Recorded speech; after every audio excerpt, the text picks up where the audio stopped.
नमस्कार दोस्तों, स्वागत है आप सबका हमारे इस चैनल पे। आज की इस वीडियो के अंतर्गत हम लोग पढ़ने वाले हैं मौलिक अधिकारों के बारे में। पिछली वीडियो के अंतर्गत हमने भारत की नागरिकता के संदर्भ में क्या-क्या प्रावधान है, कौन से अनुच्छेद के अंतर्गत है और कौन से भाग के अंतर्गत आता है, तो ये हम ऑलरेडी अच्छे से डिस्कस कर चुके हैं। आपने वीडियो अगर नहीं देखी है तो लिंक डिस्क्रिप्शन में डली हुई है, देख लीजिएगा।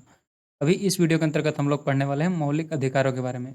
तो सबसे पहले मैं आपको ये क्लियर कर दूँ कि मौलिक अधिकार जो है क्वालिटी का सबसे और मोस्ट इम्पॉर्टेंट और मोस्ट फेमस क्विज से यानी क्विज वाले जो कितने भी क्वेश्चन हैं तो ये मौलिक अधिकार से ही होते हैं, ठीक है ना। ये जो है इसको आपको ये अनुच्छेद 12 से लेके अनुच्छेद 35 तक है, भाग 3 के अंतर्गत मौलिक अधिकार। तो क्वेश्चन इसके अंतर्गत बहुत ज़्यादा पूछे जाते हैं और इसी दृष्टिकोण से ये जो पार्ट है, ये वीडियो जो हम बना रहे हैं, ये बहुत ही महत्वपूर्ण है। अगर आपने कोई भी वीडियो नहीं देखी है अब तक की तो कोई बात नहीं है, लेकिन ये वाली वीडियो बिल्कुल मिस नहीं करना है, क्योंकि ये सबसे इंपॉर्टेंट और सबसे ज़्यादा पूछा जाने वाला क्वेश्चन यहीं से जनरेट होते हैं। अगर पॉलिटी से क्वेश्चन पूछे जाते हैं तो 80% पॉसिबिलिटी होती है कि मौलिक अधिकारों से ही क्वेश्चन ज़्यादातर पूछे जाते हैं, ठीक है। चलो तो हम लोग शुरू करते हैं। देखते हैं पहला पॉइंट। देखो सबसे पहला पॉइंट क्या लिखा है कि मौलिक अधिकारों का प्रावधान हमारे संविधान में कौन से देश के संविधान से लिया गया है। ये क्वेश्चन पूछा जाता है तो आपको ये पढ़ा चुका हूँ।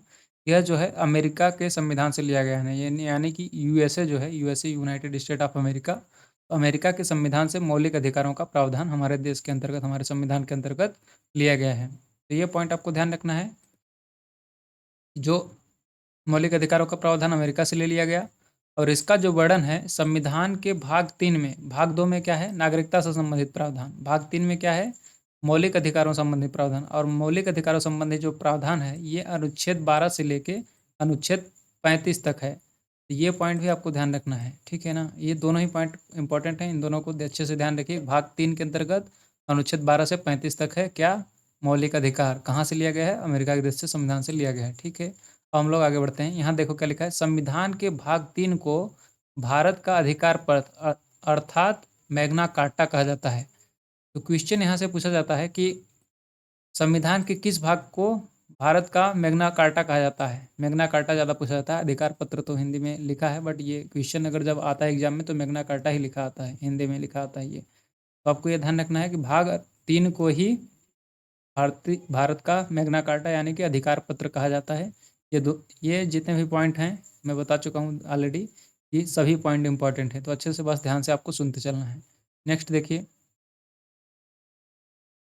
इसे मूल अधिकारों का जन्मदाता भी कहा जाता है, किसे, भाग 3 को, ठीक है ना, क्योंकि इसी के अंतर्गत सभी मूल अधिकार लिखे गए हैं हमारे मौलिक अधिकार, तो इसलिए मूल अधिकारों का जन्मदाता भी कहा जाता है। भारत का मैग्ना कार्टा किसे कहा जाता है, यानी अधिकार पत्र किसे कहा जाता है, भाग 3 को कहा जाता है। भाग 3 में कौन कौन से अनुच्छेद हैं, तो अनुच्छेद 12 से लेकर 35 तक सभी अनुच्छेद इसके अंतर्गत आते हैं और यूएसए के देश से संविधान से लिया गया है, ठीक है। नेक्स्ट देखो, मौलिक अधिकारों में संशोधन हो सकता है। मौलिक अधिकारों में संशोधन हो सकता है या नहीं हो सकता है, इसका जो बात है यहाँ पे लिखी हुई है, इसको थोड़ा सा ध्यान से पढ़ेंगे और इसको यहाँ पे समझने की कोशिश करेंगे, ठीक ना। सुनो बात, मौलिक अधिकारों में संशोधन हो सकता है और राष्ट्रीय आपात आपको पता होगा, जब अनुच्छेद 352 लगाया जाता है राष्ट्रीय आपात, जिसको हम लोग आपातकाल बोलते हैं। आपातकाल 3 प्रकार का होता है, अनुच्छेद 352, 356 और 360 के अंतर्गत लगता है। ये मैं आगे बताऊंगा आपको अच्छे से, बट अभी आपको यहाँ पे ध्यान रखना है कि राष्ट्रीय आपात के दौरान जब आपातकाल लगाया जाता है तो उस जीवन और व्यक्तिगत स्वतंत्रता के अधिकार को छोड़कर अन्य मौलिक अधिकारों को स्थगित किया जा सकता है। यानी कि क्या बात हो गई कि ये जो मौलिक अधिकार हमको मिले हैं टोटल 6, तो इन मौलिक अधिकारों को राष्ट्रीय आपातकाल के समय में निरस्त किया जा सकता है। सिर्फ क्या क्या आपको स्वतंत्रता, किस चीज़ की स्वतंत्रता बस रहेगी, जीने की स्वतंत्रता और व्यक्तिगत स्वतंत्रता, ये दोनों को बस छोड़ के बाकी जितने भी आपके मौलिक अधिकार होंगे उनको समाप्त किया जा सकता है राष्ट्र हित में या देश हित में अपने, ठीक है ना। इन पॉइंट को आपको ध्यान रखना है। नेक्स्ट देखते हैं हम लोग अगला पॉइंट।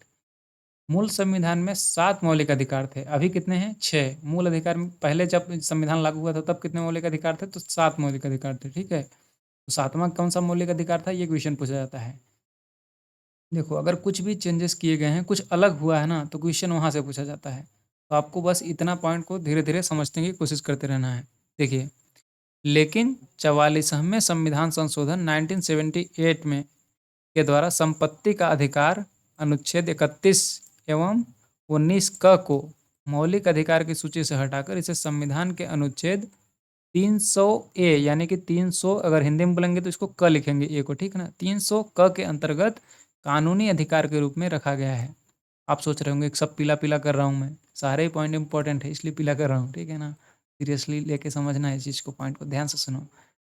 मूल संविधान में जब हमारा मूल संविधान लागू हुआ था तब कितने मौलिक अधिकार थे, अगर आपसे पूछा जाता है तो 7। हालांकि ये पूछा नहीं जाता है, पूछा क्या जाता है कि कौन से संविधान संशोधन के अंतर्गत संपत्ति का अधिकार को हटा दिया गया था। तो ये आपको ध्यान रखना है कि 44वें संविधान संशोधन के अंतर्गत मौलिक अधिकार जो संपत्ति का अधिकार था इसको हटा के, मूल अधिकारों से हटा के कानूनी अधिकार के अंतर्गत रख दिया गया, और कौन से अनुच्छेद के अंतर्गत रखा गया है ये क्वेश्चन भी पूछा जाता है। तो आपको क्या ध्यान रखना है, 300A या 300 क, ठीक ना। तो ये पॉइंट आपको ध्यान रखना है, 300 क में रख दिया गया है किसको, संपत्ति के अधिकार को। तो ये जो एक हमारा अधिकार है इसको हटा दिया गया है। ये अभी हाल ही में एसएससी सीजीएल का जो पेपर हुआ था, एसएससी सीजीएल या एमटीएस, लेकिन जो इस साल 2022 में हुआ था अभी पेपर, 2022 वाला 2023 के अंतर्गत हुआ था, तो उसके अंतर्गत एक क्वेश्चन आया हुआ है। तो आपको बस हल्के में नहीं लेना है, जो पॉइंट है यहाँ पे मैं पहले क्लियर कर दिया हूँ। मौलिक अधिकार, इसको जितना स्टार लगा सकते हो लगा लो, यहाँ से ही क्वेश्चन पूछ जाते हैं, ठीक ना। तो 1931 में कराची अधिवेशन, जिसके अध्यक्ष थे सरदार वल्लभ भाई पटेल, में कांग्रेस ने घोषणा पत्र में मूल अधिकारों की मांग की थी। मूल अधिकारों का प्रारूप जवाहरलाल नेहरू ने बनाया था। ये पॉइंट है, स्टाफेट है, आपको इसको बस जानना है, रटने की जरूरत नहीं है। लेकिन आपको जितने पॉइंट मैंने ऊपर बताए हैं इनको आपको रटने की जरूरत है, इसलिए एक बार फिर से रिवाइज करवा दे रहा हूँ। संयुक्त राज्य अमेरिका के संविधान से मौलिक अधिकारों का प्रावधान लिया गया। अनुच्छेद 3 के अंतर्गत मौलिक अधिकारों को रखा गया है, अनुच्छेद 12 से लेकर 35 तक, ठीक है। और भाग 3 को ही इस कारण से, क्योंकि मौलिक अधिकार हैं इसके अंतर्गत, इसलिए मैग्ना कार्टा यानी कि अधिकार पत्र भी कहा जाता है, ठीक है। और अनुच्छेद जो हमारे मौलिक अधिकार हैं इनको जो है आपातकाल जब लगाया जाता है तब उस समय निरस्त किया जा सकता है, मौलिक अधिकारों को रद्द किया जा सकता है। और संपत्ति के अधिकार जो कि 7वां हमारा मौलिक अधिकार था, उसको 44वें संविधान संशोधन सन 1978, ये भी ध्यान रखना है, 1978 के अंतर्गत संपत्ति के अधिकार को हटाकर आर्टिकल 300A के अंतर्गत कानूनी अधिकार की श्रेणी में रख दिया गया है। तो बस आपको यहाँ से इतने से फैक्ट याद रखने हैं, ठीक है। अब हम लोग बढ़ते हैं आगे। कहाँ बढ़ते हैं आगे, देखो इस पॉइंट को, मौलिक अधिकार। मौलिक अधिकार जो हमारे 6 हैं, यहाँ पे देख सकते हैं आप 6 हैं। तो ये जो अधिकार हैं अलग अलग खंड में हैं।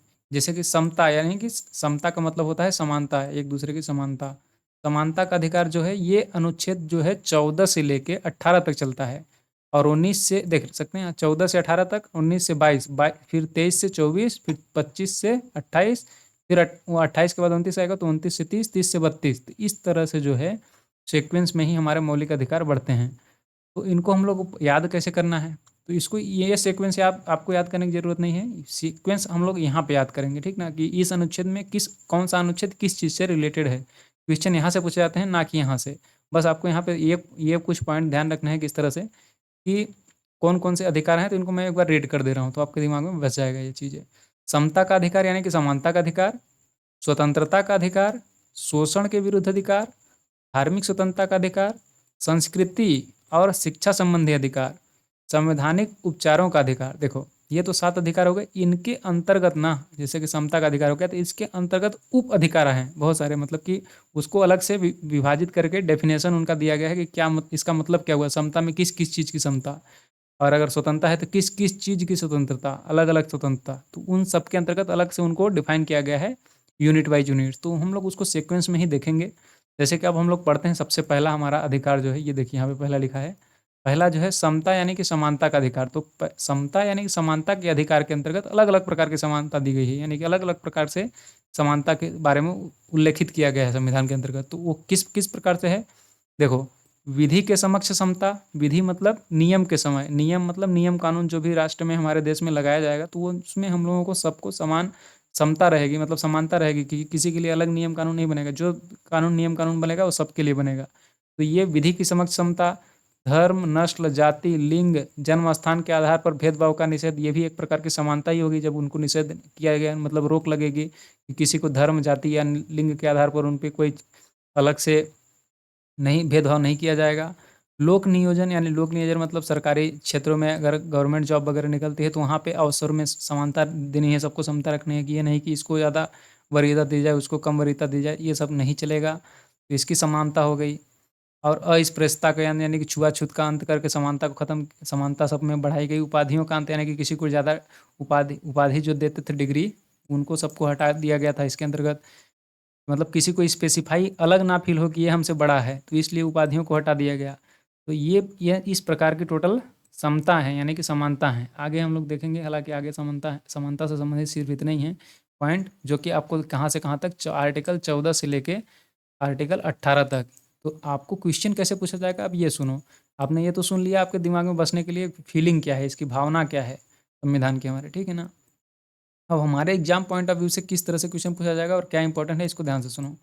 देखिए, क्वेश्चन यहाँ से ये पूछा जाता है कि अनुच्छेद 14 किस चीज़ से संबंधित है, विधि के समक्ष समानता। इसका मतलब क्या हुआ, इसका अर्थ यह है कि राज्य सभी व्यक्तियों के लिए एक समान कानून बनाएगा और उन पर एक समान लागू करेगा। मैंने बताया कि किसी भी धर्म, जाति या कोई अलग से उसको अलग अलग नियम नहीं बनाया जाएगा, जो भी नियम बनेगा वो सभी देश के लिए प्रत्येक व्यक्ति के ऊपर लागू होगा। ये आर्टिकल हमारा 14 बोलता है। हालांकि ये क्वेश्चन इंपॉर्टेंट बहुत ज़्यादा पूछा नहीं जाता है। क्वेश्चन जो पूछा जाता है आर्टिकल 15, आर्टिकल 17, आर्टिकल 18, ये जो 3 पॉइंट हैं इनको आपको मतलब रट लेना है। रटने का क्या ऑप्शन है मैं बताता हूँ क्या ऑप्शन है, लेकिन ये जो है इनको आपको सुनना है कि अनुच्छेद 14 में विधि के समक्ष समता है और अनुच्छेद 16 में लोक नियोजन के विषय में अवसर की समानता है। मतलब ये सारे ही पॉइंट इंपॉर्टेंट है, मैं कैसे बोल दूँ कि नहीं इंपॉर्टेंट है, बट आपको जो है इनसे भी ज़्यादा ये 3 पॉइंट ऐसे हैं, ये मतलब 17 और 18 तो एक ऐसे हैं कि हर बार पूछे जाते हैं। तो मतलब सबसे पहले इंपॉर्टेंट 17 और 18 हैं, उसके बाद मान लीजिए 15, फिर आप 14 और 16 को, लेकिन ये सारे ही अनुच्छेद इंपॉर्टेंट है, ठीक है ना। तो इसको आप ध्यान से सुनो कि अनुच्छेद 14 में विधि के समक्ष समता, यानी कि इसी सीक्वेंस में ही याद करना है। विधि के समक्ष समता मतलब रूल वगैरह जो भी लागू होगा सब पे लागू होगा। अनुच्छेद 15, अभी आपकी शायद याद होगा कि आयुष्मान खुराना की एक मूवी आई थी आर्टिकल 15 नाम से। तो अगर आपने उस मूवी को नहीं देखा है और देखा भी है, तो अगर आपने वो देखा होगा तो आपको अब तक ये आर्टिकल 50 तो कभी भूल ही नहीं सकता है। और नहीं देखा होगा तो मैंने बता ही दिया, आर्टिकल 15 आयुष्मान खुराना की मूवी आई थी, जिसके अंतर्गत धर्म, नस्ल, जाति, लिंग के स्थान पर जो भेदभाव किया जाता है उसके बारे में हाईलाइट किया गया था, चीज़ों को दिखाया गया था। तो ये आर्टिकल 50 से आप इसको ध्यान रख सकते हैं कि धर्म, जाति, नस्ल, किसी स्थान जैसे नॉर्थ ईस्ट के बारे में जो भेदभाव किया जाता है उन पर कटाक्ष किया गया था उस मूवी के अंतर्गत। तो इन सब चीज़ों को आर्टिकल 15 के अंतर्गत दिखाया गया है और आर्टिकल 15 में इसी का निषेध किया गया है कि किसी भी धर्म के अलग जाति या नस्ल का हो या लिंग हो, मतलब पुरुष हो या स्त्री हो, तो उनको जो है और अलग अलग क्षेत्रों के सबको लोगों के लिए समान भेदभाव नहीं किया जाएगा, ठीक ना। तो ये इसका बस मेन मीनिंग हो गया। आर्टिकल 16 का मतलब है लोक नियोजन के विषय में अवसर की समानता। इसका मतलब देखो, राज्य के अधीन किसी पद पर नियोजन या नियुक्ति से संबंधित विषयों में सभी नागरिकों के लिए अवसर की समानता होगी। अपवाद क्या है, अपवाद अनुसूचित जाति और अनुसूचित जनजाति और पिछड़ा वर्ग, इनको जो है रिजर्वेशन प्रदान किया गया है, तो इनको अगर छोड़ दिया जाए तो बाकी सबके लिए अवसर में समानता रहेगी। ये नहीं है कि मतलब कि कोई अमीर आदमी है तो उसके लिए अलग नियम लगेगा, कोई गरीब आदमी है तो उसके लिए अलग नियम लगेगा, सभी के लिए सेम नियम रहेगा हमारे यहाँ।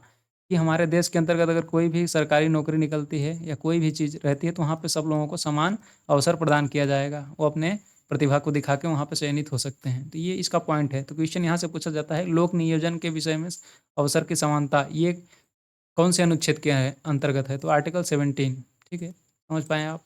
चलिए, सॉरी आर्टिकल 17 नहीं, आर्टिकल 16। आर्टिकल 16 में है लोक नियोजन के विषय में अवसर की समानता।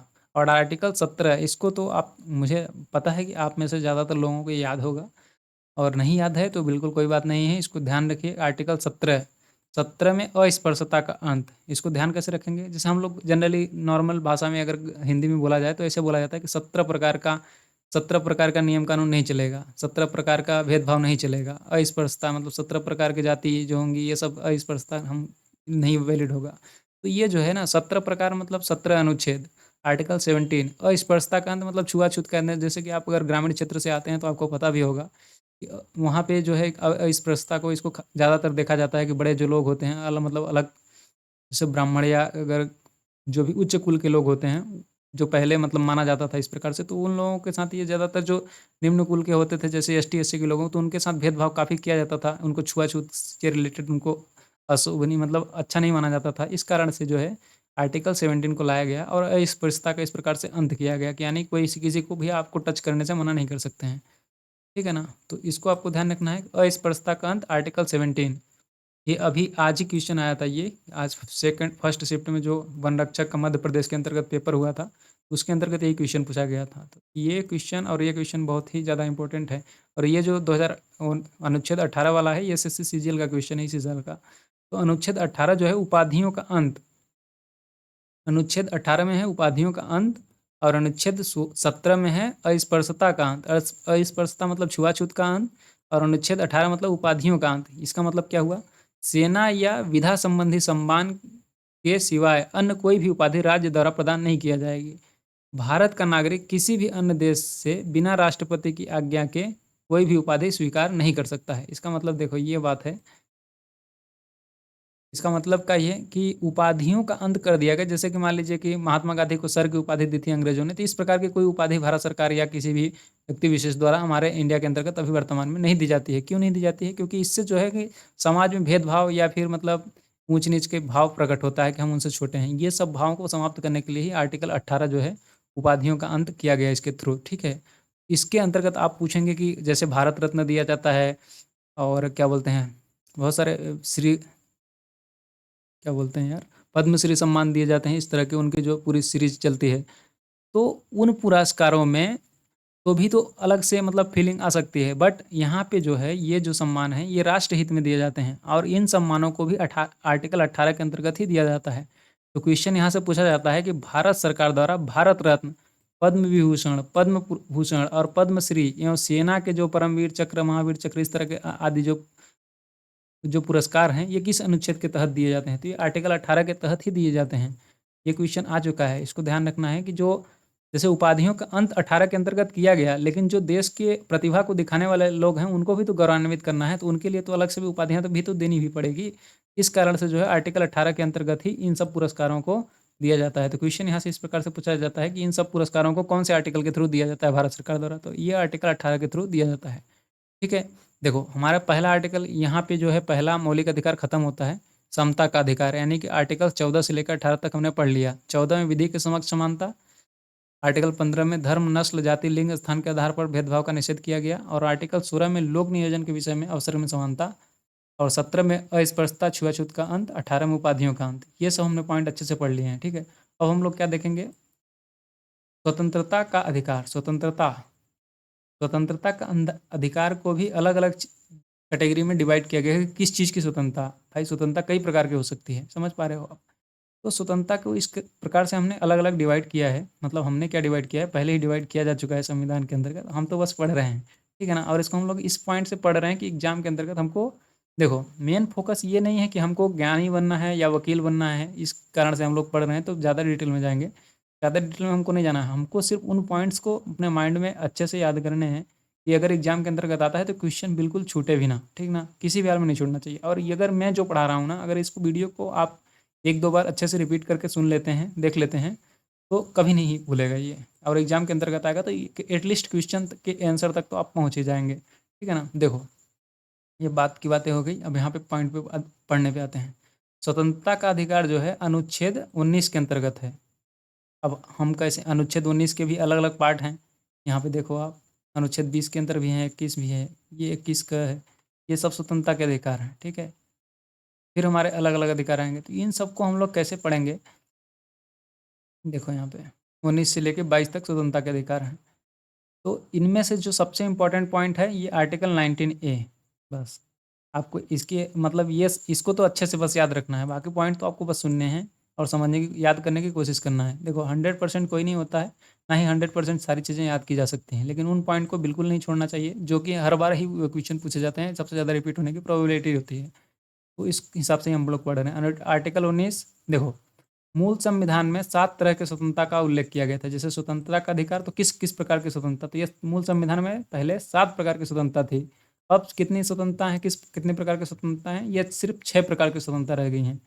जो अनुच्छेद 19F के अंतर्गत संपत्ति का अधिकार था, उसको 44वां संविधान संशोधन 1978 के द्वारा हटा दिया गया था। यही जो है यहाँ पे देखो 1978 के अंतर्गत संपत्ति का अधिकार हटा के आर्टिकल 301 के अंतर्गत रख दिया गया, जो कि अब एक कानूनी अधिकार के रूप में रखा गया है। तो ये पॉइंट यहीं पे बोल रहा है, स्वतंत्रता का अधिकार ही था वो, उसको हटा दिया गया है, आर्टिकल 19F में था पहले। तो यहाँ पे ये पॉइंट हमको समझ में आई। दूसरी पॉइंट क्या समझना है कि आर्टिकल 19A में बोलने की स्वतंत्रता है। बोलने की स्वतंत्रता मतलब, बोलने की स्वतंत्रता का मतलब यहाँ पे होता है प्रेस की स्वतंत्रता। प्रेस की स्वतंत्रता यानी कि मीडिया की स्वतंत्रता, यानी कि मीडिया तो समझते हैं न्यूज रिपोर्टिंग की स्वतंत्रता, किसी भी चीज़ों को जो सही है उसको दिखाने की स्वतंत्रता, लोगों के सामने प्रस्तुत करने की स्वतंत्रता, उस पर गवर्नमेंट हस्तक्षेप नहीं करेगी। जैसे कि आपको पता भी होगा कि भारतीय प्रेस का मुक्तिदाता मेटकाफ को बोला जाता है, लॉर्ड मेटकाफ को। तो वहाँ से ये, इस कारण से ही ये पॉइंट भी इम्पोर्टेंट है कि स्वतंत्रता, अगर मान लीजिए इसको संविधान का थर्ड पिलर भी, मतलब फोर्थ पिलर भी बोला जाता है हमारे यहाँ।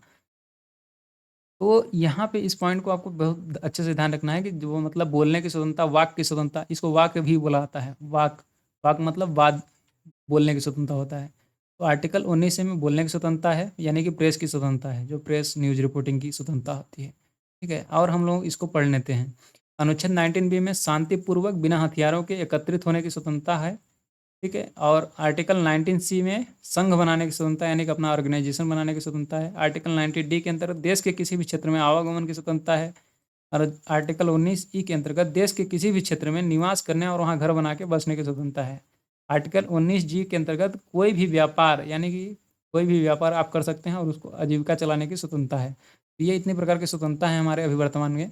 बट यहाँ पे आपको सबसे जो अच्छे से ध्यान रखना है, 19A मतलब प्रेस की स्वतंत्रता 19A के अंतर्गत है, जिसके अंतर्गत बोलने की स्वतंत्रता है ये। तो इसको आपको बस ध्यान रखना है। ठीक है, तो हम लोग आगे बढ़ेंगे।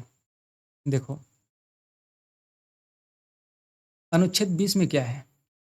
अनुच्छेद 20 में जो है, अपराधों के लिए दोष सिद्धि के संबंध में संरक्षण। इसका मतलब क्या हुआ, अगर मान लीजिए आपने कोई अपराध किया है या नहीं किया है, बट आपको पुलिस कार्यवाही, आपके ऊपर केस हुआ है और पुलिस आपको अपने जेल के अंतर्गत ले गई है, तो जब तक अपराध सिद्ध नहीं हो जाता है तब तक आप अपराधी नहीं कहे जाएंगे। ठीक है ना। तो ये जो इसके संबंध में आपको संरक्षण प्रदान किया गया है, ताकि पुलिस जो है गलत अपना शक्ति का प्रयोग करके आपके खिलाफ कुछ गलत कार्यवाही ना कर पाए। तो ये आर्टिकल 20 के अंतर्गत है। इसको मैं पढ़ूंगा तो एक बार में आपको क्लियर हो जाएगा। मैं इसको थोड़ा सा पढ़ देता हूँ। इसके अंतर्गत 3 प्रकार की स्वतंत्रता का वर्णन है। किसी भी व्यक्ति को एक अपराध के लिए सिर्फ एक बार ही सजा मिलेगी। मतलब अगर मान लीजिए आपने कोई गुनाह किया है, तो आपको अगर कोर्ट एक बार सजा दे देती है तो दोबारा से आपको सजा नहीं दी जाएगी, वो एक बार में ही दी जाएगी सजा। ठीक है, नेक्स्ट है, अपराध करते समय, जब आपने अपराध किया उसके समय जो आपको कानून वहाँ पे संविधान के अंतर्गत रहेगा उसी के तहत सजा दी जाएगी। इस और न कि पहले और बाद में बनने वाले कानून के अनुसार। मतलब जो सजा होगी आपको, जब आपने अपराध किया था उस टाइम पे जो नियम कानून थे उसके हिसाब से सजा दी जाएगी। किसी भी व्यक्ति को स्वयं के विरुद्ध न्यायालय में गवाही देने के लिए बाध्य नहीं किया जाएगा। ठीक है, तो ये सब कुछ पॉइंट हैं, इंपॉर्टेंट नहीं है, जिसको आपको दिमाग में फालतू में रखने की जरूरत नहीं है। बट आपको ये पता होना चाहिए कि आर्टिकल 20 में अपराधों के लिए दोष सिद्धि के संबंध में संरक्षण प्राप्त है, और आर्टिकल 19 ये तो बिल्कुल नहीं भूलना है। ठीक है, हम लोग आगे बढ़ेंगे। अनुच्छेद 21 में प्राण एवं दैहिक स्वतंत्रता का संरक्षण। क्या होता था, पहले लोग जैसे दास रखते थे, लोगों को खरीदा बेचा जाता था, तो ये सब इनके उन सब चीज़ों को, प्रथाओं को खत्म करने के लिए आर्टिकल 21 लाया गया था। इसमें प्राण, किसी व्यक्ति को मतलब प्राण और उसके देह यानी कि उसके शरीर की स्वतंत्रता है, स्वतंत्रता का संरक्षण है, यानी कि उसमें किसी भी दूसरे व्यक्ति का हक नहीं होगा उसके प्राण और देह पर, यानी शरीर पर। किसी भी व्यक्ति को विधि द्वारा स्थापित प्रक्रिया के अतिरिक्त उसके जीवन और व्यक्तिगत स्वतंत्रता के अधिकार को से वंचित नहीं किया जा सकता है। तो ये कुछ पॉइंट हैं, इसको पढ़ने की कोई ज़रूरत नहीं है, हम लोग आगे बढ़ेंगे। ठीक है, आगे देखो। अनुच्छेद 21A, सॉरी 21A बोल सकते हैं, 21 का भी बोल सकते हैं। राज्य 6 से 14 वर्ष की आयु के समस्त बच्चों को ऐसे ढंग से, जैसा कि राज्य या विधि द्वारा अवधारित करें, निःशुल्क शिक्षा तथा अनिवार्य शिक्षा उपलब्ध करेगा। तो सिंपल सा क्वेश्चन यहाँ से इस तरह से पूछा जाता है कि निःशुल्क, जो 6 से 14 वर्ष यानी 14 वर्ष से कम आयु तक के बच्चे हैं, तो उनके लिए निःशुल्क शिक्षा का प्रावधान कौन से आर्टिकल के अंतर्गत किया गया है। तो आर्टिकल 21 क, यानी कि 21 क के अंतर्गत ही निःशुल्क शिक्षा का प्रावधान किया गया है 14 साल के बच्चों के लिए, 14 साल तक के बच्चों के लिए। ठीक है, अनुच्छेद 22 में क्या है, कुछ दशाओं में गिरफ्तारी और निरोध में संरक्षण। इसका मतलब क्या हुआ, अगर किसी व्यक्ति को मनमाने ढंग से हिरासत में ले लिया गया है पुलिस के द्वारा, तो उसे 3 प्रकार की स्वतंत्रता प्रदान की गई है। किस प्रकार की स्वतंत्रता प्रदान की गई है, हिरासत में लेने के कारण, हिरासत में लेने का उसको कारण बताना होगा, मतलब पुलिस को, जैसे जिसको अपन नॉर्मल भाषा में वारंट बोलते हैं कि वारंट दिखाओ। और 24 घंटे के अंतर्गत, आने जाने के समय को छोड़ने के बाद उसको, मतलब जब जेल में पहुंचा दिया जाता है उसके बाद से 24 घंटे के अंतर्गत उसको दंडाधिकारी के समक्ष पेश किया जाएगा, यानी कि न्यायालय में, कोर्ट में पेश किया जाएगा उस व्यक्ति को जिसको पुलिस ने अपने कस्टडी में लिया है। उसे अपने पसंद के वकील की सलाह लेने का अधिकार होगा। यानी कि जिस व्यक्ति को आपने पकड़ रखा है पुलिस ने, उसको अपने पसंद के किसी भी व्यक्ति का संरक्षण ले सकता है, मतलब उसके वकील के साथ डिस्कस कर सकता है, वो चीज़ें अपने मैटर बता सकता है और अपना वहाँ पे न्यायालय में प्रस्तुत करेगा अपने कि मतलब अपना दोष सिद्धि के लिए कि मतलब हम गलत नहीं हैं। तो ये सब वो अपने वहाँ पे न्यायालय के अंतर्गत प्रस्तुत कर सकता है। ये जो संरक्षण है ये आर्टिकल 22 के अंतर्गत है। अब देखो, निवारक निरोध भारतीय संविधान के अनुच्छेद 22 के खंड 3, 4, 5 तथा 6 से संबंधित प्रावधानों का उल्लेख है। ये सब कुछ इंपॉर्टेंट नहीं है, आगे देखते हैं हम लोग। Just second. देखो, वीडियो जो है ना ये लंबा हो सकता है, थोड़ा सा हो सकता है आपको समझने में भी थोड़ी बहुत दिक्कत आ रही होगी, लेकिन वीडियो को एक बार ख़त्म होने के बाद हम इसको फिर से एक बार रिवाइज करेंगे तो आपके दिमाग में बैठ जाएगा। ठीक है ना, तो टेंशन लेने की ज़रूरत नहीं है, वीडियो को लास्ट तक देखना है। देखो, किसी भी चीज़ के लिए कोई शॉर्टकट नहीं होता है। सक्सेस का तो बिल्कुल कोई शॉर्टकट नहीं होता है। अगर आप ऊपरी ऊपरी तौर से पढ़ेंगे तो नेक्स्ट टाइम आप धोखा खाएंगे। ये हर बात आजमाया हुआ सब कुछ है, ठीक ना। बहुत लंबे समय का एक्सपीरियंस रहा है इसलिए बोल रहा हूँ। हर टीचर बोलता है लेकिन नया स्टूडेंट ये सब चीज़ें समझते नहीं हैं। तो आपको इसको चीज़ों को समझना है, ठीक ना। देखो, हम लोग उन पॉइंट को पढ़ रहे हैं जो कि मोस्ट इम्पॉर्टेंट है। ये सब पॉइंट कभी नहीं पूछे जाते हैं, ये सब बेसिक अंडरस्टैंडिंग के लिए लिखे गए हैं, ठीक है ना। लेकिन आपको ये जो पॉइंट मैं बता रहा हूँ उनको आपको याद रखने की ज़रूरत है, तो इस तरह से आपको समझना है। नेक्स्ट पॉइंट देखते हैं हम लोग, बातें नहीं करेंगे। निवारक निरोधी अधिनियम 1950, आंतरिक सुरक्षा अधिनियम 1971, ये सब कुछ अधिनियम हैं जो इस समय लागे गए थे। ये भी कुछ इंपॉर्टेंट नहीं है, आपको यहाँ पे देखना है।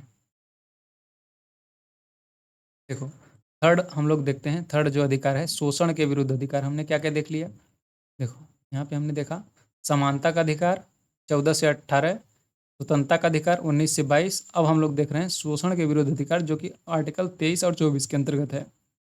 तो शोषण के विरुद्ध अधिकार हम लोग पढ़ रहे हैं, तो इसके अंतर्गत क्या क्या लिखा है कि 19 आर्टिकल 23 मानव के दुर्व्यापार और बलात् श्रम का विरोध। इसका मतलब मानव का दुर्व्यापार यानी कि मानव को जो खरीदा बेचा जाता था पहले ज़माने में, बधुआ मजदूर आपने सुना होगा, बधुआ मजदूर बना लिया जाता था, तो उन सबको खत्म करने के लिए आर्टिकल 23 लाया गया है।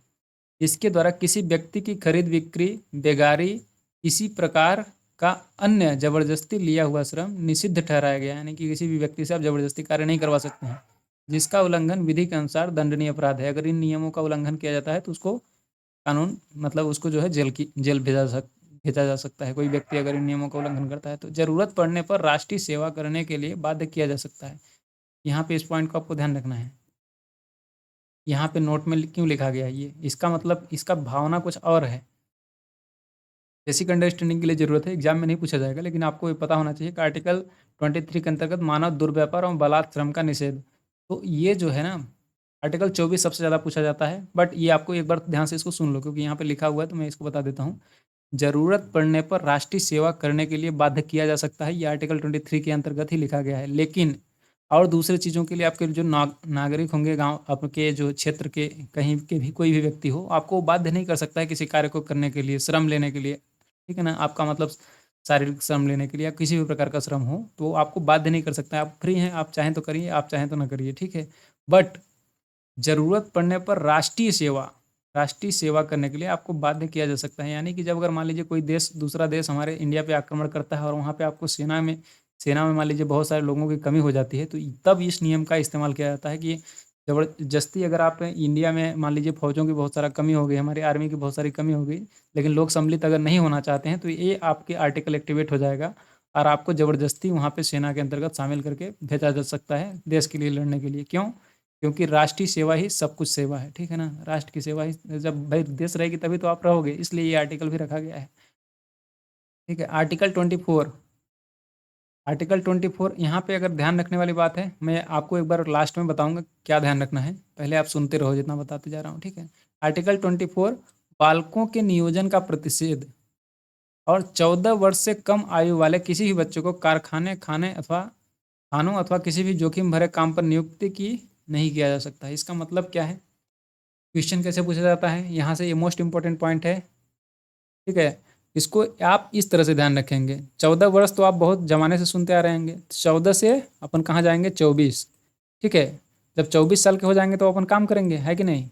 लेकिन 14 साल तो बहुत कम उम्र होती है, 14 साल में काम थोड़ी किया जाता है। इसको जो है तो यहाँ से क्वेश्चन इस तरह से पूछा जाता है कि 14 वर्ष से कम आयु वाले किसी बच्चे को कारखाने खाने अथवा किसी अन्य जोखिम भरे कार्य में नियुक्ति का निषेध कौन से आर्टिकल के अंतर्गत किया गया है? तो आपको ध्यान रखना है कि आर्टिकल 24 के अंतर्गत ये प्रावधान है कि उसको बालाश्रम का निषेध किया गया है कि किसी भी जोखिम भरे काम में बच्चों को नियुक्त नहीं किया जाएगा। और ध्यान रखने का ट्रिक यही है, 14 से 24, इसमें भी 4 है, इसमें भी 4 है। अगर कुछ नहीं याद रखना है तो आप बस ये ध्यान रखो कि इसमें भी 4 है और इसमें भी 4 है। 14 वर्ष लिखा रहेगा तो 24 पे पहुंच जाना है आपको, एक बढ़ जाना है यहाँ से, एक है तो 2 हो गया, मतलब 10 साल आगे बात हो रही है। ठीक है, तो बस इतना ही ट्रिक है, याद हो जाएगा ये क्योंकि ये बहुत फेमस क्वेश्चन है, आपको ध्यान रखना है, अपने दिमाग में जोर डालो, याद होगा। नेक्स्ट देखो, ये मजाक था, याद रखना ही है आपको, ठीक ना। इसकी क्या ट्रिक बताऊँ मैं, बताओ आप। ट्रिक यही है, मैंने इसी तरीके से याद किया है और बहुत सारे लोगों ने भी, सब लोग अपने हिसाब से ट्रिक बनाते हैं। और ट्रिक जो आप खुद से बनाएंगे ना वो ज़्यादा वैलिड होती है, और दूसरों की ट्रिक को फॉलो मत करा करें, आप खुद से ट्रिक बनाने की कोशिश करा करें अगर आपको याद नहीं होता है तो, ठीक है। क्योंकि अगर दूसरों को बनाया हुआ ट्रिक आप भूल जाएंगे, बहुत सारी अलग अलग ट्रिक हो जाएंगी तो सब मिक्स हो जाती हैं एक समय आके, ठीक है। तो ट्रिक्स पे न जाके सीधे चीज़ों को पॉइंट याद रखने की कोशिश किया गई है, ठीक है। अब हम लोग आगे देखते हैं, बातें नहीं करेंगे अपन। अनुच्छेद 25 आर्टिकल 25 के अंदर क्या है, अंतःकरण की और धर्म को अबाध रूप से मानने, आचरण, प्रचार करने की स्वतंत्रता, यानी कि किसी भी धर्म को अपनाने की स्वतंत्रता, ठीक है, सीधा सा बात ये है। अनुच्छेद 26 के अंतर्गत धार्मिक कार्यों के प्रबंधन की स्वतंत्रता, यानी कि नाच गाना गाना बजाना जो भी आप कार्यक्रम करना चाहते हैं उसकी स्वतंत्रता है अपने धार्मिक धर्म के संबंध में, ठीक है। आर्टिकल 27 के अंतर्गत राज्य किसी भी व्यक्ति को ऐसे कर देने के लिए बाध्य नहीं किया कर सकता है कि जिसकी आय किसी विशेष धर्म अथवा धार्मिक संप्रदाय की उन्नति अथवा पोषण को व्यक्त करने के लिए विशेष रूप से निश्चित की गई है। ये सब कोई पॉइंट इंपॉर्टेंट नहीं है, आपको बस यहाँ पे रखना है धर्म की स्वतंत्रता। आर्टिकल 26 के अंतर्गत आपको सबसे ज़्यादा याद रखना है आर्टिकल 24, 14 साल के बच्चों से रिलेट करके 24 साल को याद रखिए, ठीक है। 24 आर्टिकल को याद रखिए। आर्टिकल 28 में क्या है, राज्य विधि से पूर्णतः पोषित किसी शिक्षा संस्थान में कोई धार्मिक शिक्षा नहीं दी जाएगी, यानी कि जो राज्य सरकार का जो पैसा या केंद्र सरकार का जो भी पैसा लग रहा है उसके थ्रू जो अगर शिक्षा दी जाती है स्कूलों के अंतर्गत, तो उसमें किसी भी धर्म विशेष की शिक्षा नहीं दी जाएगी, धर्म से रिलेटेड, ठीक ना। वो धर्म से रिलेटेड नहीं होगी, वो जो भी वैज्ञानिक शिक्षा होगी वो चीज़ें दी जाएंगी इसके अंतर्गत, ठीक है, ये पॉइंट है। अब हमारा आता है पाँचवा जो है मौलिक अधिकार जो है हमारा, संस्कृति एवं शिक्षा संबंधी अधिकार। यहाँ से भी कुछ इंपॉर्टेंट पॉइंट हैं, इसको भी ध्यान से सुनना है आपको। आर्टिकल 29 अल्पसंख्यक वर्गों के हितों का संरक्षण, यानी कि ओबीसी, ठीक है, ओबीसी के लिए संरक्षण इसके अंतर्गत दिया गया आर्टिकल 29 के अंतर्गत। ओबीसी को कोई भी अल्पसंख्यक वर्ग अपनी भाषा, लिपि और संस्कृति को सुरक्षित रख सकता है और केवल भाषा, जाति, धर्म और संस्कृति के आधार पर उसे किसी भी सरकारी शैक्षणिक संस्था में प्रवेश से रोका नहीं जाएगा, ठीक है ना। तो ये जो ओबीसी के लिए संरक्षण है ये आर्टिकल 29 के अंतर्गत है, सीधा सा पॉइंट ये है, बस इतना ही ध्यान रखना है आपको इसके अंतर्गत। इसमें कौन कौन से ओबीसी के अंतर्गत है, मुस्लिम समुदाय में पारसी, ईसाई, सिख, बौद्ध, ये सब कुछ पॉइंट आपको ध्यान रखने की जरूरत नहीं है, आगे देखिए इसको आर्टिकल 30, ठीक ना। आपको बस यहाँ पे अगर ध्यान रखना है तो इसको अगर रख पाते हैं तो बहुत अच्छी बात है। आर्टिकल 29 ओबीसी के संरक्षण जो मिला है, बस। आर्टिकल 30 देखते हैं हम लोग, शिक्षा संस्थाओं की स्थापना और प्रशासन करने का अल्पसंख्यक वर्गों को अधिकार। ये भी अल्पसंख्यक वर्गों से ही संबंधित है, कोई भी अल्पसंख्यक वर्ग अपनी पसंद का शैक्षणिक संस्थान चला सकता है और सरकार उसे अनुदान देने में किसी भी तरह के भेदभाव नहीं करेगी, जैसा सबको अनुदान दिया जाएगा तो उसको भी दिया जाएगा। ये 29-30 क्या बात हो गई। अब हम लोग पढ़ेंगे छठवां और लास्ट, ठीक है, संवैधानिक उपचारों का अधिकार।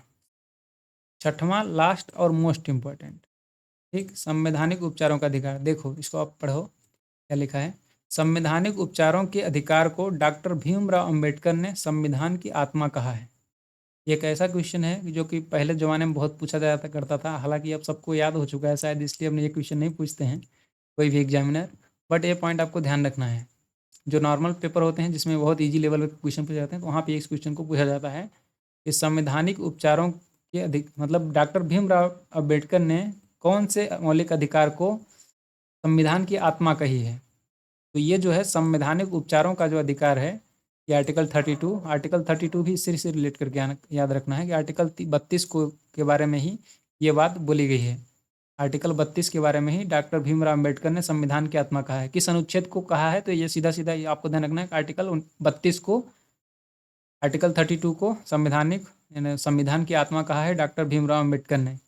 तो यहाँ से ये भी पूछ सकता है कि किस व्यक्ति ने कहा है संविधान की आत्मा, तो डॉक्टर भीमराव अम्बेडकर जी ने कहा है आर्टिकल 32 को संविधान की आत्मा, यानी कि संवैधानिक उपचारों का अधिकार। उपचारों का अधिकार मतलब यहाँ पे जितने भी अधिकार आपको मैंने अभी तक शुरू से लास्ट तक इस वीडियो में तक पढ़ाया, उन अधिकारों के में अगर कोई भी आपका अधिकारों का हनन हो रहा है तो उसमें जो है सुप्रीम कोर्ट आप जा सकते हैं, यानी कि वहाँ पे आप केस कर सकते हैं या आप सुनवाई के लिए वहाँ पे आवेदन कर सकते हैं। ये इसके अंतर्गत आपको शक्ति प्रदान की गई है कि अगर आपके जो हित दिए गए हैं, जो बातें उल्लेखित की गई हैं उपयुक्त, उनमें से अगर किसी चीज़ का हनन किया जा रहा है तो आप अपने केस को न्यायालय के अंतर्गत समक्ष प्रस्तुत कर सकते हैं। ठीक है, देखो इसमें क्या लिखा है, अनुच्छेद 32 इसके अंतर्गत मौलिक अधिकारों को प्रवर्तित कराने के लिए, प्रवर्तित मतलब लागू कराने के लिए समुचित कार्रवाइयों तथा उच्चतम न्यायालय में आवेदन करने का अधिकार प्रदान किया गया है। समझ पाए आप? उच्चतम न्यायालय मतलब हाई कोर्ट जा सकते हैं आप, अगर आपके न्याय इन जो अधिकार दिए गए हैं उनका हनन किया जा रहा है और अच्छे से लागू नहीं हो पा रहा है। तो इस संदर्भ में सर्वोच्च न्यायालय यानी कि हाई कोर्ट नहीं सॉरी सुप्रीम कोर्ट को 5 तरह के परमादेश, सॉरी ये समादेश लिखा है, समादेश को परमादेश भी बोलते हैं या रिट बोलते हैं। क्वेश्चन यहाँ इसको ये इस शब्द से आता है रिट। रिट किस तरह की रिट जारी कर सकता है, निकालने की शक्ति प्रदान की गई है। कौन कौन सी शक्ति प्रदान की गई? बंदी प्रत्यक्षीकरण, परमादेश, हाँ ये परमादेश है, सॉरी ये समादेश ही है। इसको REET generally question REET, question जो आएगा वो रीट बोलेगा, तो आपको रीट ध्यान रखना है, ठीक ना। हिंदी भले लिखा है लेकिन हिंदी क्वेश्चन एग्जाम में भी इंग्लिश को ही हिंदी वाला बना के पूछते हैं वो लोग, तो इसको रीट ध्यान रखना है कि कितने प्रकार की रीट, सर्वोच्च न्यायालय को कितने प्रकार की रीट जारी करने की शक्तियाँ प्रदान हैं, तो 5 प्रकार की रीट जारी कर सकता है। बंदी प्रत्यक्षीकरण यानी कि किसी भी जो बंदी बनाया गया है किसी को, तो उसको प्रत्यक्ष करने के लिए न्यायालय के अंतर्गत उपस्थित करके उसके ऊपर कार्यवाही चलाने के लिए, मतलब उसको लेके आओ और वहाँ पे हम लोग कार्यवाही करेंगे, मतलब न्यायालय में जज साहब उसको देखेंगे, मतलब ये हो गया बंदी प्रत्यक्षीकरण। परमादेश मतलब अगर कोई न्यायालय भी सही से काम नहीं कर रहा है तो उसको ऊपर से या कोई भी सरकारी कर्मचारी जैसे कलेक्टर वगैरह हो गए, अगर अच्छे से काम नहीं कर रहे हैं तो उसको जो है परमादेश देगा सुप्रीम कोर्ट, यहाँ से सुप्रीम कोर्ट से उसके ऊपर जाएगा प्रतिलिपि कि आप अपना काम सही से कर रहे हैं कि नहीं कर रहे हैं, उसको करिए, और नहीं कर रहे हैं तो उसका कारण स्पष्ट किया जाए। ठीक है, इस तरह की प्रतिषेध लेख, प्रोहिबिटेशन यानी कि कुछ भी चीज़ का रोक टोक है, उत्प्रेषण, इसको हम लोग डिटेल में भी पढ़ेंगे। अधिकार परीक्षा लेख, आपको बस यहाँ पे ये पॉइंट ध्यान रखने हैं, सुप्रीम कोर्ट कितने प्रकार की रीट जारी कर सकती है? 5 तरह की। किस अनुच्छेद के अंतर्गत करती है? आर्टिकल 32 को। आर्टिकल 32 को संविधान की आत्मा कहा जाता है। किसने कही है? डॉक्टर भीमराव अम्बेडकर ने। संवैधानिक उपचारों का अधिकार, ठीक है। यहाँ से जो अब ये जो पॉइंट है इनको हम लोग एक बार पढ़ते हैं। क्यों? इसको पढ़ना आवश्यक है क्योंकि ये बेसिक क्वेश्चन कभी कभी यहाँ से पूछ लिए जाते हैं, तो इसको आपको हल्के में पढ़ेंगे, बस आपको दिमाग ठंडा रख के धीरे धीरे सुनते रहना है, ठीक है। सुनो, यह उस व्यक्ति की प्रार्थना पर जारी किया जाता है बंदी प्रत्यक्षीकरण जो यह समझता है कि उसे अवैध रूप से बंदी बनाया गया है। समझ रहे हो आप? अगर आपको मतलब बंदी अगर किसी ने वैसे ही पकड़ लिया, किसी पुलिस वाले ने आपको जेल के अंदर डाल दिया गया, तो आप वहाँ पे कोर्ट के अंतर्गत ये अर्जी लगाओगे कि मेरे को ज़बरदस्ती पकड़ लिया गया है। इसके द्वारा न्यायालय बंदीकरण यानी जो बंदी किया गया है उसके करने वाले अधिकारी को आदेश जारी करता है पुलिस को कि वह बंदी बनाए गए व्यक्ति को निश्चित स्थान और निश्चित समय के अंदर उपस्थित करे न्यायालय में, ठीक है ना, जिससे न्यायालय बंदी बनाए गए जाने के कारणों पर विचार कर सके। नहीं तो पहले जैसा हो जाएगा, वही काला कानून, समझ रहे हो आप, रॉयल एक्ट जैसा हो जाएगा। तो इस सब चीज़ों को ध्यान में रखते हुए, जस्ट सेकंड शायद सिस्टम में कुछ प्रॉब्लम हो रही है, तो ये जो है लाया गया हमारा क्या, बंदी प्रत्यक्षीकरण। इस तरह की रीट जारी कर सकते हैं सुप्रीम कोर्ट। और परमादेश, इसको भी डिटेल थोड़ा सा पढ़ लेते हैं। परमादेश का लेख उस समय जारी किया जाता है जब कोई पदाधिकारी अपने सार्वजनिक कर्तव्य का निर्वहन नहीं करता है, यानी कोई पदाधिकारी जैसे कलेक्टर हो गया लेकिन उसको जो है अपना कार्य करना चाहिए वह सही से नहीं कर रहा है, उसको जो है परमादेश जारी करता है कौन? हमारा सुप्रीम कोर्ट। इस प्रकार के आज्ञा पत्र के आधार पर पदाधिकारी को उसके कर्तव्य का पालन करने का आदेश दिया जाता है कि आप अपना सही से ढंग से काम करिए, ये जो है आदेश दिया जाता है, ठीक है। तो सुनो यहाँ ध्यान से, तो ये परमादेश हो गया। अब हम लोग पढ़ते हैं प्रतिषेध लेख। प्रतिषेध लेख का मतलब है यह आज्ञा पत्र सर्वोच्च न्यायालय द्वारा उच्च न्यायालयों को जारी किया जाता है, ठीक ना।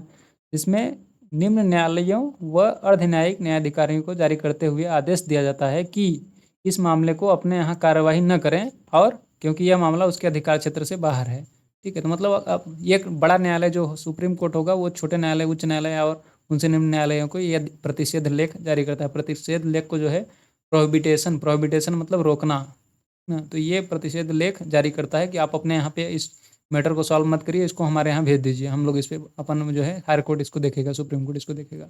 उत्प्रेषण उत्प्रेषण इसके द्वारा अधीनस्थ न्यायालयों को यह निर्देश दिया जाता है, तो छोटे न्यायालयों को, कि वे अपने पास लंबित मुकदमों को न्याय निर्णय के लिए उसे वरिष्ठ न्यायालय में भेजें। यानी कि जो बहुत समय से जो पुराने केस हो जाते हैं तो उनके लिए उत्प्रेषण जारी किया जाता है। ठीक है, तो जिसके अंतर्गत उसे बोला जाता है कि हायर कोर्ट को इसको भेज दें, आपके अगर वहाँ से अगर हैंडल नहीं हो पा रहा है तो हम लोग देखेंगे क्या, अधिकार परीक्षा लेख। जब कोई व्यक्ति ऐसे पदाधिकारी के रूप में कार्य करने लगता है जिसके रूप में कार्य करने का उसे वैधानिक रूप से अधिकार नहीं है, तो न्यायालय अधिकार पृष्ठा के आदेश के द्वारा व्यक्ति से पूछता है कि वह किस अधिकार के कार्य कर रहा है, और जब वह इस बात का संतोषजनक उत्तर नहीं देता है तो वह कार्य नहीं कर सकता है। इसका मतलब ये हुआ कि अगर कोई व्यक्ति या कोई सरकारी अधिकारी बनाया गया जिसको, तो वो अपने कार्य के अतिरिक्त कोई विशेष कार्य करने लग जाता है जो कि उसके कार्य क्षेत्र के अंतर्गत नहीं आता है, तो उसको जो है न्यायालय अधिकार पृष्ठ लेख जारी करता है, जिसके अंतर्गत उस व्यक्ति को वहाँ पे न्यायालय के अंदर प्रस्तुत होकर चीज़ें क्लियर करनी होती है, क्लियरिफाई करनी होती है कि हम किस अधिकार क्षेत्र के हिसाब से इस पर काम कर रहे हैं। अगर न्यायालय को लगता है कि हाँ ठीक काम कर रहे हो, चलो तुम्हारे अंतर्गत आता है तो ठीक है, कोई बात नहीं है, बट अगर न्यायालय को लगता है कि ये गलत काम किया जा रहा है तो उसको तुरंत वहाँ से मना कर दिया जाएगा और उस काम को बंद किया जाएगा। अब हमारे यहाँ से कुछ इंपॉर्टेंट फैक्ट्स याद होंगे। मौलिक अधिकारों में संशोधन, मौलिक अधिकारों में कौन कौन से संशोधन हुए हैं, ये छोटे से पॉइंट हैं, बस 2-3 पॉइंट हैं, इनको आपको थोड़ा सा एक बार रीड करना है। क्वेश्चन यहाँ से भी पूछे जाते हैं, हल्के में नहीं लेना है। ये भी हाल ही फिलहाल में ये क्वेश्चन पूछा गया था, केशवानंद भारती केस जो है ये काफ़ी फेमस केस है, तो इस यहाँ से क्वेश्चन मेनली पूछा जाता है, तो आप इसको एक बार रीड करेंगे अपन। गोलकनाथ बनाम पंजाब राज्य 1967 के निर्णय से पूर्व दिए गए निर्णयों में यह निर्धारित किया गया था कि संविधान को किसी भी भाग में संशोधन किया जा सकता है जिसमें अनुच्छेद 368 एवं मूल अधिकारों को शामिल किया गया था।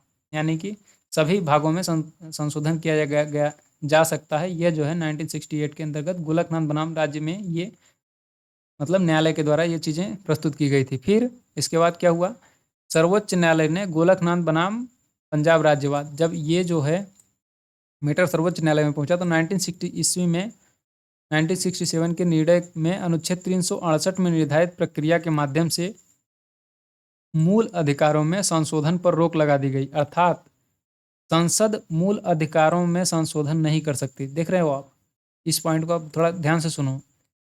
संसद मूल अधिकारों में संशोधन नहीं कर सकती, यह बोला गया था कब, 1967 में सर्वोच्च न्यायालय ने गोलकनाथ बनाम पंजाब राज्यवाद में। मतलब ये एक प्रकार का केस था जिसके अंतर्गत 1967 में ये न्यायालय ने अपना निर्णय दिया था कि संसद मूल अधिकारों में संशोधन नहीं कर सकती। परंतु आगे देखो, यहाँ पे 24वें संविधान संशोधन 1971 ईस्वी द्वारा अनुच्छेद 13 और अनुच्छेद 68 में संशोधन किया गया तथा यह निर्धारित किया गया कि अनुच्छेद 368 में दी गई प्रक्रिया द्वारा मूल अधिकारों में संशोधन किया जा सकता है। इसका मतलब क्या हुआ, मेरे को ये लग रहा है, ठीक है चलो कोई बात नहीं, यहाँ पे देखो मूल अधिकारों में संशोधन किया जा सकता है। न्यायालय ने फिर ये बात बोली, यहाँ पे बोली थी कि नहीं किया जा सकता है मूल अधिकारों में संसद के द्वारा, यानी कि आर्टिकल 368 के तहत जितने भी हमारे संविधान के अंतर्गत संशोधन किए जाते हैं आर्टिकल 368 के अंतर्गत किए जाते हैं। मैं आपको बता चुका हूँ संविधान संशोधन की प्रक्रिया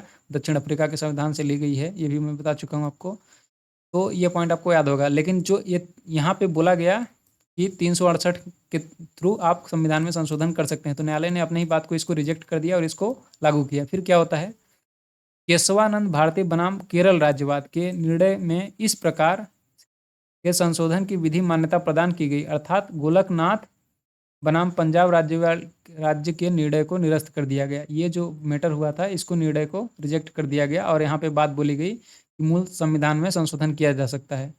तो ये जो अनुच्छेद है ना, ये इसमें से क्वेश्चन ये पूछा जाता है कि कौन सा संशोधन किया गया था संविधान के अंतर्गत, तो ये 42वें संविधान संशोधन सन 1966 का मैटर था ये, केशवानंद भारती बनाम केरल। तो ये यहाँ से सन भी पूछा जाता है कि कौन से सन में हुआ था, तो 1976। और कौन से संविधान संशोधन के अंतर्गत इस चीज़ों को इंक्लूड किया गया था, तो 42वें संविधान संशोधन के अंतर्गत इस चीज़ों को इंक्लूड किया गया था। ये काफ़ी इंपॉर्टेंट फैक्ट हैं, आप वहाँ पे ऊपर जितने पढ़े हैं फैक्ट वो भी तो इंपॉर्टेंट हैं, बट ये भी इंपॉर्टेंट है, तो इसको भी आपको ध्यान रखना है।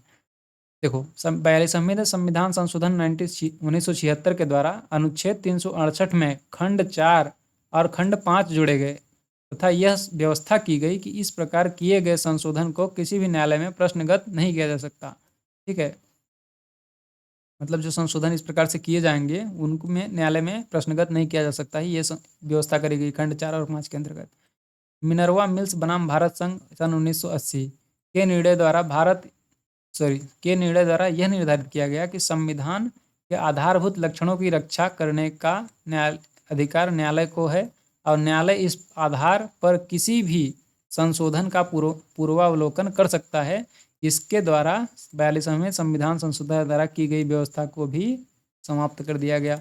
यहाँ मतलब क्या हुआ, यहाँ पे जो है 42वें जो संविधान संशोधन 1976 के अंतर्गत हुआ था, इसमें साथ ये तो इंक्लूड किया ही गया, साथ में ये भी कहा गया कि जो हम लोग कानून बनाएंगे, मान लीजिए कि नियम कानून संसद बनाती है, तो उस पर जो है न्यायिक समीक्षा जो है नहीं करेगी कौन, न्यायालय। लेकिन बाद में जब 1980 में फिर से ये वाला मामला सामने आया और यहाँ पे सुप्रीम कोर्ट ने अपना फैसला सुनाया कि न्यायिक समीक्षा का पूरा जिम्मेदारी जो है न्यायालय की है, ना कि संसद को। ठीक ना, तो न्यायालय जो है किसी भी संविधान संशोधन जो भी आप करोगे उसकी समीक्षा कर सकती है। समीक्षा मतलब पूर्वावलोकन, उसको चेक कर सकते हैं कि न्यायालय के अनुसार सही है जो नियम आप बना रहे हैं कि नहीं है। तो किसी भी मैटर को न्यायालय में इसलिए कोई भी बात पहुंच जाती है फटाक से, अगर कुछ भी इस तरह के उटपटांग कानून बनाती है अगर सरकार, तो बात न्यायालय तक इसीलिए पहुंच जाती है। क्यों? क्योंकि न्यायालय के पास ये शक्ति है कि पुनः से उसको दोबारा चेक कर सकती है और उसको खारिज भी कर सकती है। तो ये जो है 42वें संविधान संशोधन द्वारा की गई व्यवस्था को इस प्रकार से 1980 में समाप्त कर दिया गया। तो इंपॉर्टेंट फैक्ट क्या याद रखने हैं इसमें, केशवानंद भारती बनाम बराल के ये जो है 1942 के संविधान संशोधन में इंक्लूड किया गया, ये पॉइंट आपको बस ध्यान रखना है यहाँ से, बस और कुछ नहीं ध्यान रखना है। अनुच्छेद 24 के अंतर्गत बालकों के नियोजन का प्रतिशत किया गया 14 वर्ष से कम आयु के बच्चों को। ठीक है, यहाँ से ये पॉइंट ध्यान रखना है। अनुच्छेद 32 को संविधान की आत्मा कहा गया है, संवैधानिक उपचारों का अधिकार है, रीट जारी करने की शक्ति न्यायालय सर्वोच्च न्यायालय को इसी के अंतर्गत मिलती है, आर्टिकल 32 के अंतर्गत। ठीक है, आर्टिकल 29 में अल्पसंख्यकों से रिलेटेड है, उपाधियों का आर्टिकल 18, अस्पृश्यता का अंत आर्टिकल 17, लोक नियोजन में समानता आर्टिकल 16, धर्म जाति नस्ल के भेदभाव नहीं किया जाएगा आर्टिकल 15, अनुच्छेद 14 में विधि के समक्ष समानता और प्राण एवं दैहिक स्वतंत्रता का अधिकार आर्टिकल 21, अपराधों के लिए दोष सिद्धि के संदर्भ में ये आपको पॉइंट ध्यान रखना है। आर्टिकल 19A में बोलने की स्वतंत्रता है, वाक्य स्वतंत्रता है। जो आपके उपाधियां दी जाती हैं आर्टिकल 18 के अंतर्गत ही दी जाती हैं, कुछ जो भी दी जाती हैं, परम जो भी पद्म पुरस्कार होते हैं और भारत रत्न पुरस्कार होते हैं। तो ये पॉइंट थे हमारे मौलिक अधिकार से रिलेटेड। नेक्स्ट वीडियो के अंतर्गत हम लोग क्या पढ़ने वाले हैं, नेक्स्ट चैप्टर हमारा है राज्य के नीति निर्देशक तत्व। तो ये भी पॉइंट इंपॉर्टेंट है, इनको भी हम लोग अच्छे से पढ़ेंगे, डिटेल में पढ़ेंगे। उम्मीद करता हूँ आज का वीडियो आपको पसंद आया होगा। पसंद क्या करना है, इसको समझना है, याद करना है, ठीक ना, पसंद आया या ना है। लेकिन अगर मेरी मेहनत आपको अच्छी लग रही है तो चैनल को सब्सक्राइब करें और वीडियो को लाइक करें। ठीक है, मिलते हैं अपन नेक्स्ट वीडियो के अंतर्गत। तब तक आप इस तरह से मस्त से हंसते रहिए और मुस्कुराते रहिए। ठीक है, तो थैंक्स फॉर वॉचिंग दोस्तों।